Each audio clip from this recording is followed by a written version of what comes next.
Good evening বন্ধুরা, দেখো আমি রিধানকে রেডি করে নিয়েছি। আজকে কিন্তু আমরা যাচ্ছি একটা বার্থডে পার্টিতে। তো চলো কোথায় যাচ্ছি তোমরা দেখে নাও। তো আজকে কিন্তু যাচ্ছি একটা বার্থডে পার্টিতে। তো রিধানকে রেডি করে নিয়েছি, আমি রিধানের সাথে কয়েকটা সেলফি তুলে নিলাম। তো আমিও এই আউটফিটটাই পরেছিলাম, একটা কুর্তি পরেছিলাম, আর যেরকম নর্মালি আমি সাজি তো সেরকমই সেজেছি।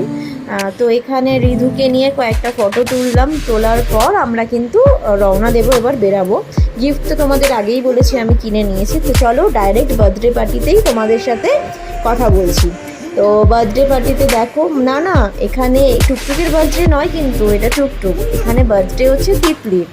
তো আমি এখানে বাবুকে নিয়ে বসে আছি, রাজাও বসে আছে, পাশে বসে আছে ম্যাক, কারণ এখানে একটু কুলারটা চলছিল। তো এটা হচ্ছে তিতলির বার্থডে। তো এখানে কেক কাটিং হবে, তো আমরা বসে আছি কেক কাটিংয়ের জন্য। তো কেকটাও কাটলো।